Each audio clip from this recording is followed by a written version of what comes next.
लक्षात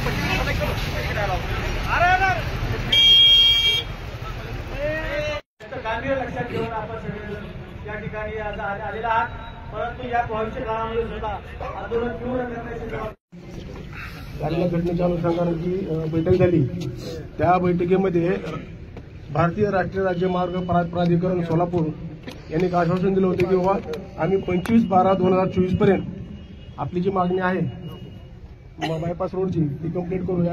त्या अनुषंगाने त्यांनी पत्रही दिलेलं आहे। तरी सर्वांना विनंती आहे की आजचा हा रस्ता रोको आंदोलन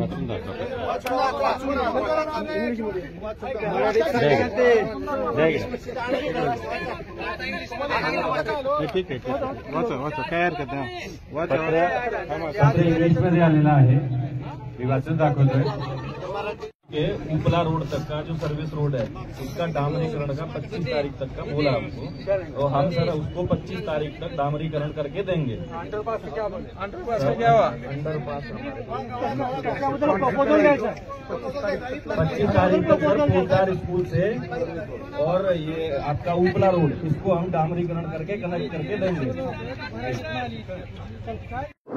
आता 2017ला पहिल्यांदा आंदोलन केलं, मधल्या काळात बरेच जीव गेलेले आहेत त्या कारस्थानं झाल्यामुळं आज पुन्हा एकदा आंदोलन करावं लागलंय। का आंदोलन करावं लागलंय?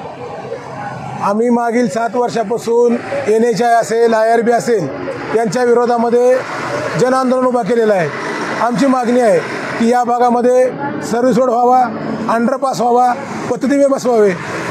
कारण सर्व्हिस रोड नसल्यामुळं या ठिकाणी आतापर्यंत 20 ते 25 जणांचा जीव गेलेला आहे। तसेच 100च्या वर लोकांना या ठिकाणी जायबंदी व्हावं लागलेलं आहे। परंतु NHI असेल IRB असेल यांना लोकांशी जीवाचं काही घेणं देणं नाही। त्यांना परवा दिवशी या शहरामध्ये पोद्दार शाळेमधील इयत्ता 6वीमध्ये शिकत असलेला कुमार अर्णव अजय सोनवणे नावाचा विद्यार्थी सर्व्हिस रोड नसल्यामुळं त्याचं अपघाती निधन झालं। याला सर्वस्वी NHI IRB जबाबदार आहे। मी स्वतः NHI IRBच्या विरोधामध्ये सदोष मनुष्यवधाचा गुन्हा दाखल करणार आहे। आज आम्ही या ठिकाणी रास्ता रोको केलं। या रास्ता रोकोसाठी धाराशिव शहरातील सर्वपक्षीय सर्व संघटना मोठ्या संख्येने या ठिकाणी उपस्थित राहिल्यात। आज NHIला जाग आली, हीच उपाययोजना जर त्यांनी अगोदर केली असती तर त्या अर्णवचा या ठिकाणी निधन झालं नसतं।